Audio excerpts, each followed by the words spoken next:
नमस्कार विद्यार्थी मित्रांनो, मी तुमचे एड्युकेटर श्वेता चंदनकर तुम्हा सर्वांचे सीईटी बाय ग्लोबल ऑनलाईन या युट्यूब चॅनलवर स्वागत करते. महाराष्ट्र एमपीएससी एक्झाम 2026 यासाठी आपण प्रिपेअर करतो आहोत आणि आपल्याला माहिती आहे 30 मार्च 2026 ला आपला पेपर असणार आहे. त्यामुळे आपल्याला आतापासून सुरुवात करायची आहे अभ्यासाची. मॅथमॅटिक्स आणि स्टॅटिस्टिक्स मधले PYQ प्रश्न जे असतात, प्रिव्हियस इयर क्वेश्चन्स, ते आपण सिरीज सुरू केलेली आहे आणि त्यामधले प्रश्न आपण इथे पाहतो आहोत.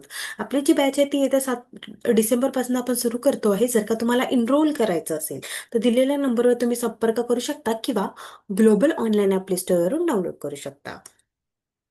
ग्लोबल ऑनलाईन आपल्यासाठी घेऊन आले आहे महाराष्ट्र MCA-CET एक्झाम 2026 यासाठीचा कम्प्लीट कोर्स, ज्यामध्ये तुम्हाला डेली लाईव्ह लेक्चर्स मिळणार आहेत, टॉपिक वाईज प्रॅक्टिस MCQs मिळणार आहेत, फुल सिलेबस नोट्स मिळणार आहे जे तुम्ही डाउनलोड आणि प्रिंट सुद्धा करू शकाल. सोबत फुल सिलेबस मॉक टेस्ट असणार आहे, सोबत MCQ सिरीज असणार आहे आणि लॅपटॉप आणि वेब व्यू सुद्धा असणार आहे. याची जी फीस आहे ती 5,000 रुपये आहे, पण डिस्काउंटमध्ये ती 4,000 रुपये असणार आहे. त्यामुळे नक्की याचा फायदा घ्या आणि आजच एनरोल करा. चला तर मग पहिला प्रश्न पाहूया आपण. A bought refrigerator and pressure cooker for rupees 8,000 and 2,000 respectively. A sold them to B, B sold them to C, and each making a profit of 25% on a refrigerator and incurring loss of 10% on pressure cooker. Okay. If A were to sell them to C directly on the same selling price as that B had sold to them to C, what percent would A have gained on the whole? हे काय म्हणते आहे, एका व्यक्ती एने refrigerator आणि pressure cooker घेतलेला आहे 8,000 आणि 2,000 रुपयाला. एने बीला सोल्ड केले, बीने सीला सोल्ड केले. त्यांना 25% प्रॉफिट झाला रेफ्रिजरेटरवर आणि 10% लॉस झाला प्रेशर कुकरवर. जर एने डायरेक्टली सीला विकलं असतं बीच्या प्राइसमध्ये, तर त्याला किती पर्सेंटचा गेन झाला असतं हे आपल्याला विचारलेलं आहे. ठीक आहे. CP ऑफ ए किती आहे? रेफ्रिजरेटरचं 8,000. CP ऑफ प्रेशर कुकर जे आहे ते 2,000 आहे. ठीक आहे. यावर त्याला 25%चा प्रॉफिट आहे आणि यावर त्याला 10%चा लॉस आहे. ठीक आहे. मग काय, 8,000 इंटू 25%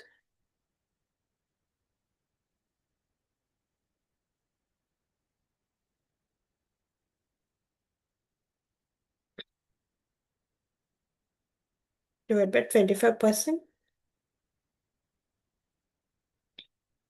ठीक आहे. 2,000 म्हणजे किती? 8,000 अधिक 2,000 म्हणजे किती? 10,000. ओके. आता प्रेशर कुकरचं पण पाहून घेऊया.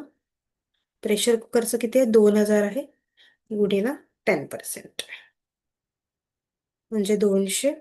2,000 मायनस 200 किती असणार आहे? 1,800. ठीक आहे. आता सेलिंग प्राइस आपल्याला काढायची आहे. एक मिनिट, एवढं सगळ्यांना समजलं असेल? ठीक आहे. तर आता आपल्याला काढायचे selling price of refrigerator B to C. तर 10,000 रुपये आहे, त्याला पण 25%चा प्रॉफिट आहे ना.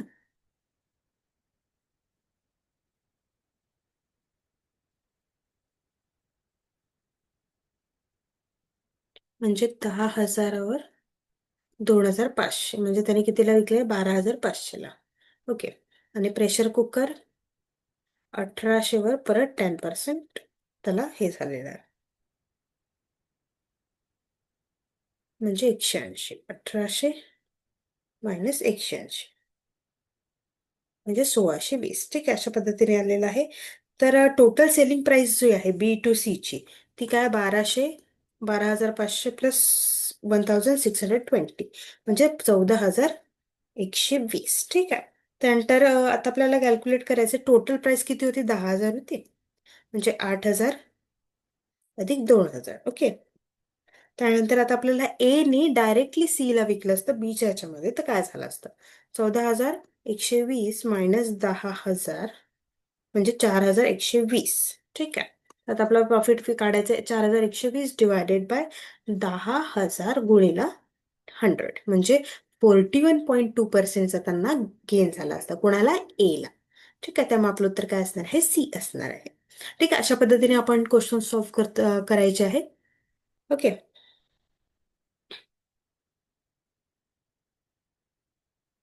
आय होप सगळ्यांना समजलं असेल.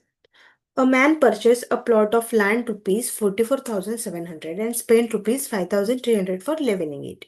At what price should he sell the plot so as to gain 6.1 by 4%? ठीक आहे.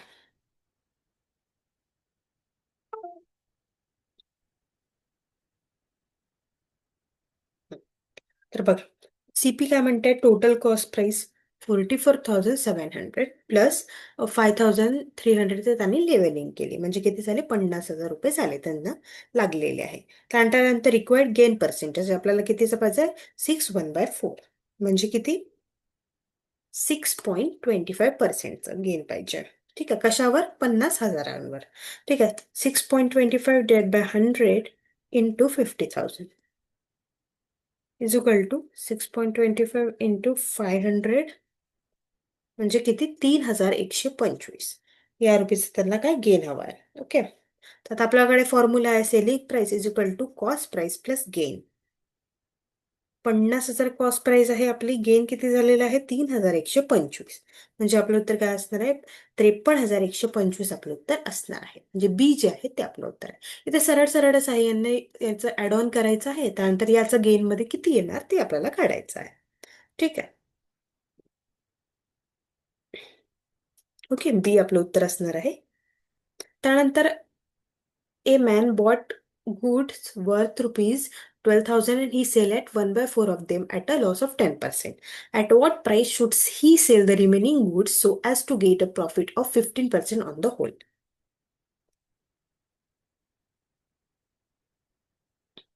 ठीक आहे, 12,000 तो मध्ये हे करतोय, ठीक आहे, इंटू 1.0.15 1 by 4. ओके, त्यानंतर मग 12,000 गुणिला 1.15 इज इक्वल टू 13,800.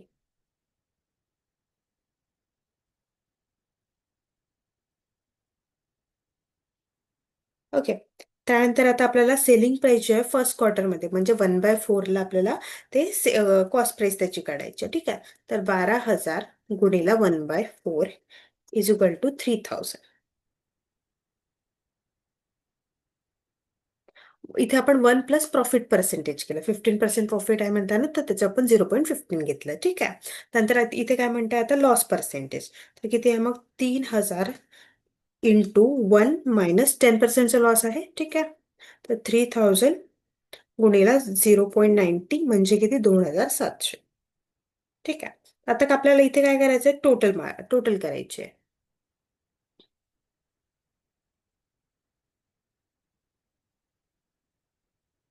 टोटल करायचे किती, 13,800 -2700, म्हणजे आपलं सरळ उत्तर काय येणार आहे, 11,100 जे आहे ते आपलं उत्तर असणार आहे.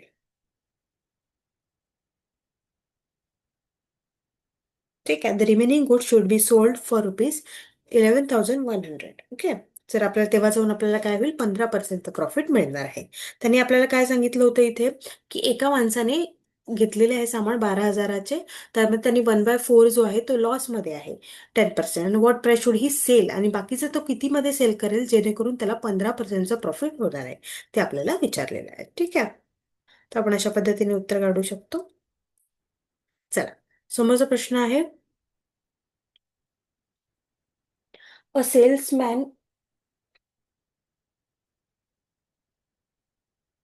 A salesman is allowed 9% of commission.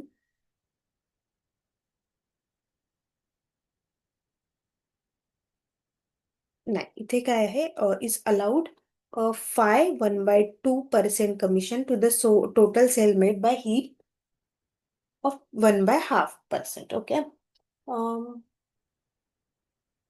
Cells over rupees 10,000 if his total earning were 1,990,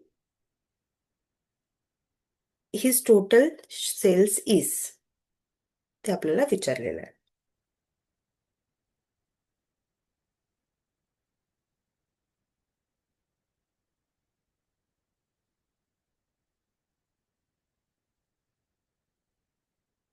तर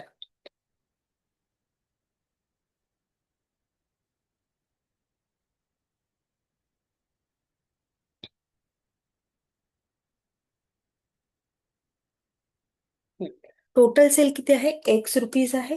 ठीक आहे. 1/2% of x plus 1/2% of x minus 10,000. ठीक आहे. अशा पद्धतीने आपल्याला इक्वेशन इज इक्वल टू 1090. अशा पद्धतीने आपल्याला इक्वेशन करावं लागेल. याचं करा 11/200 x plus 1/200 x minus 50 is equal to 1990. आपण हे केलंय, क्रॉस मल्टिप्लिकेशन केलंय. त्यानंतर 12/200 एक्स इज इक्वल टू 2040. 2040 कुठून झालं? 1990ला 50 ऍड केले, 2040 आलं. त्यानंतर 2040 इंटू 200 डिवाइड बाय 12 म्हणजे आपलं उत्तर काय असणार आहे? 34,000 असणार आहे. हे का माहिती ना आपल्याला? 11 कशाला? 11/2 आणि या सगळ्यांना पर्सेंट असल्यामुळे डिवाइड बाय इंटू 100 केलेलं आहे, त्यामुळे ते 200 आलेलं आहे. ओके. त्यामुळे आपलं उत्तर काय असणार आहे? सी असणार आहे.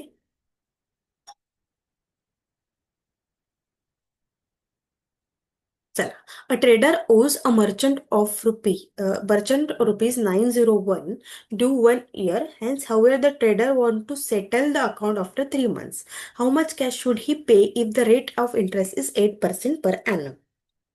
तर हे त्यांनी किती पे केलं पाहिजे जेणेकरून त्याचं इंटरेस्ट तेवढा आला पाहिजे, असं विचारलेलं आहे. तर आपल्याला कॅल्क्युलेट करावं लागेल. 12 महिने मायनस 3 महिने म्हणजे 9. ठीक आहे. 3 महिने 12 काढले. त्यानंतर 9/12 टाइम आपण काढतोय years is equal to 0.75 year. ठीक आहे. तर आपल्याला आता व्हेरिएबल घ्यावे लागेल. P is equal to A/1 + RT. आपल्याला अमाऊंट किती आपली 901 आहे, डिवायडेड बाय 1 + किती आहे? 0.08% ॲनम. ठीक आहे.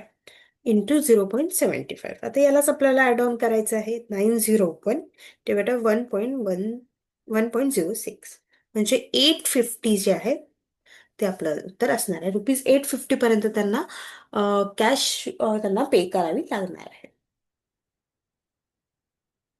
ठीक आहे. आता एक दुसरी पद्धत पण तुम्हाला सांगते, जी इझी आहे. ठीक आहे. सपोज आपण केलं 901 त्यांच्याकडे आहे 9 मंथसाठी आपल्याला माहिती आहे. ठीक आहे. दरफोर आता आपल्याला काढायचं आहे एक्स गुणीला 8% पर ॲनम. ठीक आहे. आणि 3 मंथ आपल्याला दिलेले आहेत. 3/100 × 12 म्हणजे काय? 901 मायनस एक्स. ठीक आहे. आता सरळ आपलं उत्तर येणार आहे याच्यामध्ये. करून बघा.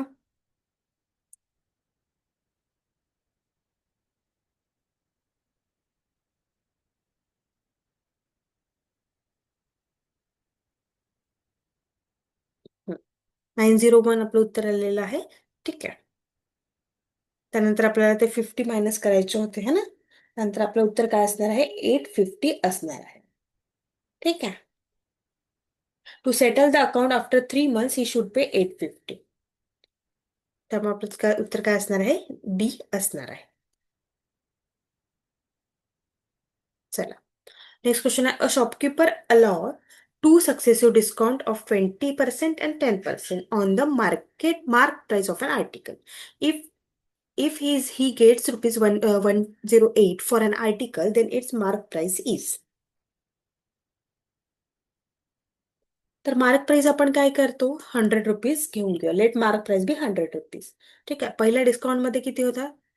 तुम्हाला हे येतं ना? 100 इंटू. ठीक आहे. हे किती असतं? 20. मग ते काय होतं? 100 - 20 म्हणजे किती येतात? 80. तसं 100 - 10 केलं तर 90. ओके. तर फर्स्ट डिस्काउंट मध्ये त्याला 80 असतात आणि सेकंड डिस्काउंट मध्ये त्याला याच मध्ये आपल्याला 10% करायचं म्हणून 72 आलेला आहे. ठीक आहे. करून बघा. 80 गुणीला 10%. ठीक आहे. त्यानंतर 72 रुपीजचं जे प्राइस आहे, इफ द प्राइस ऑफ ₹72, तर एमपी किती राहील? 100 रुपीज. ठीक आहे. आणि जर का 108 रुपये एमपी राहील तर किती रुपयाला मिळेल ते? 150 रुपयाला ते मिळणार आहे.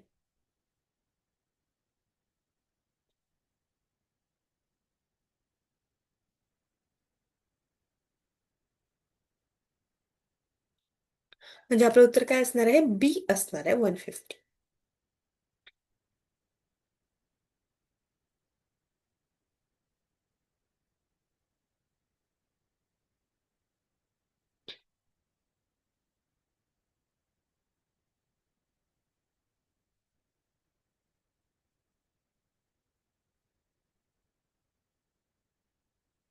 ठीक आहे. तर अशा पद्धतीने ते उत्तर येणार आहे.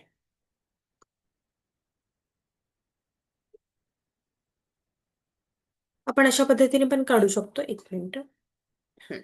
तर आपल्याला काय 108 हा ना, 108 आहे आणि इथे आपल्याला 20% ते काढायचं आहे. गुणीला 100/80 इंटू 100/72. या सुद्धा पद्धतीने आपण करू शकतो. हे मार्क प्राईसची शॉर्ट ट्रिक आहे. ठीक आहे. करून बघा. 108 गुणीला 100/80 गुणीला 100/72.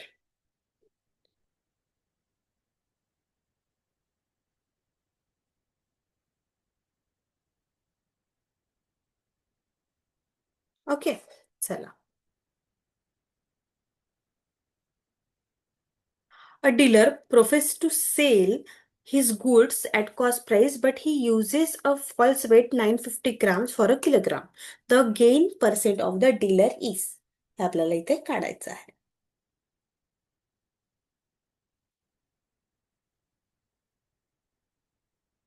ओके. तर 1000 असतो आपल्याला माहिती आहे ग्राम्स. ठीक आहे. -950 म्हणजे तो 50 ग्रामचं काय करतोय, तो प्रॉफिट करतोय. ठीक आहे. त्यानंतर आपला फॉर्म्युला काय, gain percent is equal to profit divided by actual weight into 100%. ठीक आहे. तर 50 त्याचा प्रॉफिट झाला डिवाइड बाय 950चं त्यांनी दाखवलेलं आहे इंटू 100. म्हणजे काय असणार आहे, 100/90. याला आपण कसं लिहितो याच्यामध्ये, पाय/90. ओके. त्याच्यामुळे आपलं उत्तर काय असणार आहे, 1 असणार आहे.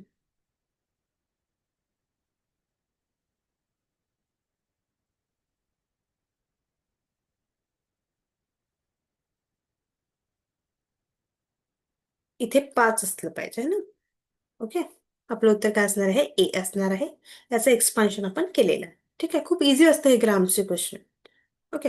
Due to an increase of 30% in the price of eggs, 3 eggs less are available for 7.80. The present rate of eggs per dozen is.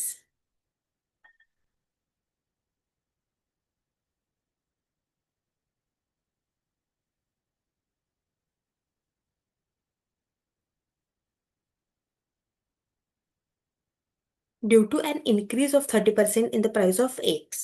ठीक आहे. इथे इन्क्रीज झालेला आहे, तर आता आपण करूया बघा. Let the rate of eggs per dozen rupees scale. ठीक आहे.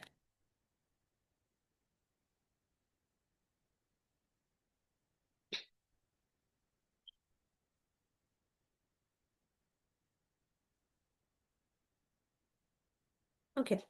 एक्स चं आपण बघितलेलं आहे 7.80/x आणि 30% म्हणजे काय होईल, 7.80 / 1.3x. ठीक आहे. एक अशा पद्धतीने पण करता येतं. एक मिनिट.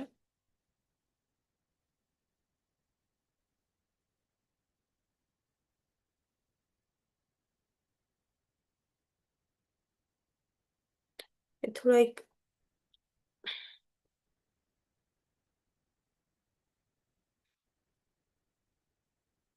हं. बघा. The increase in price 30% is the reason of three fear. Okay. तर 0.30 आपण 3x काढतोय. ठीक आहे. 0.30 इंटू 7.80 म्हणजे रुपीज किती असणार आहे, 2.34 असणार आहे. ठीक आहे. त्यानंतर 2.34 डिवायडेड बाय 3 म्हणजे किती, 0.78. तर मग आता आपल्याला एक डझनचं का पर डझन काढायचं. डझनमध्ये किती असतात, 12. 0.78 इंटू 12 इज इक्वल टू ₹9.36. हे जे काय आहे ते आपलं उत्तर असणार आहे. तर अशा पद्धतीने पण तुम्हाला काढता येतं आणि एकंदरीत आपण मॅथ्स जे आहे ते शॉर्ट ट्रिकनी जास्त सॉल्व्ह करतो. ओके. जास्त लेंदी करण्यापेक्षा शॉर्ट ट्रिक कशी वापरायची ते आपल्याला इथे काढावी लागते.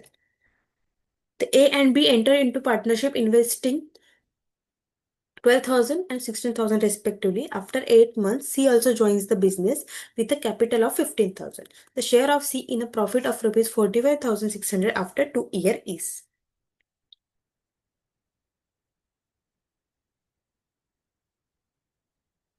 The total duration of partnership in 2 years is 2 into 12.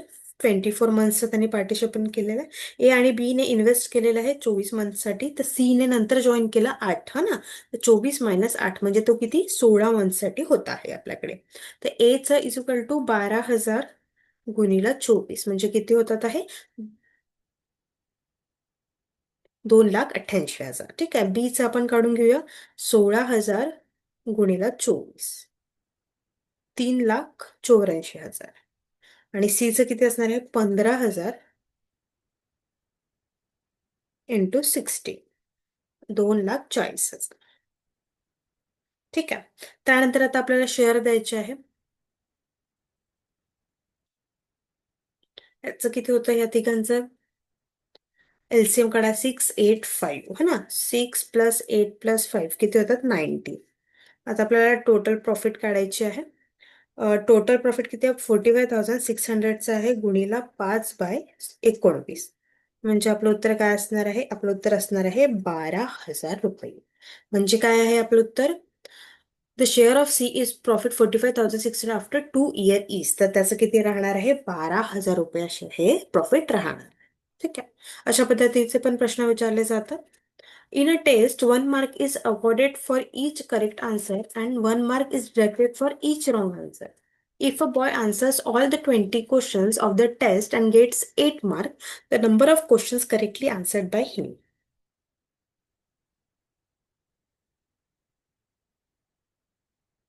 तर आता आपला व्हेरिएबल घेऊया, let C be the number of correct answer. ठीक आहे. सी करेक्ट आहे आणि डब्ल्यू हा रॉंग साठी आहे. ठीक आहे.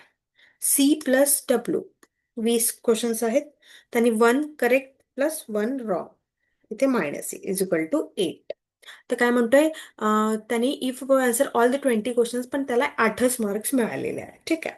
तर C plus W correct plus C minus W is equal to 20 + 8 म्हणजे 28. 2C डब्ल्यू डब्ल्यू कट झाले, 28C इज इक्वल टू 40.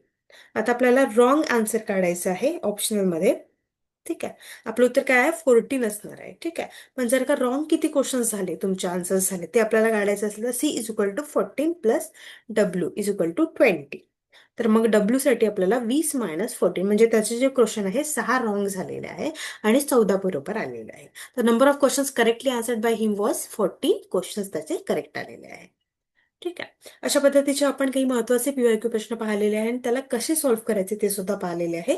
आणि आपण ही सिरीज सुरू ठेवणार आहोत पीवायक्यू क्वेश्चन्सची, तुमचा छान अभ्यास व्हावा यासाठी. तुम्हाला काहीही क्वेरी असेल तर कमेंट करू शकता किंवा आमची बॅच जॉईन करा. यामध्ये आपण व्यवस्थितपणे अभ्यास करतो आहोत प्रत्येक चॅप्टर्सचा, आणि मॅथ्सचा जो तुम्हाला हार्ड वाटतो ते सुद्धा आपण छान पद्धतीने करतोय. मॉक टेस्टने आपण त्याचा छान अभ्यास परत करूया. तर तुम्हाला जर का इनरोल करायचं असेल तर दिलेल्या नंबर तुम्ही संपर्क करू शकता किंवा ग्लोबल ऑनलाईन प्ले स्टोअरवरून डाउनलोड करू शकता. खूप खूप धन्यवाद.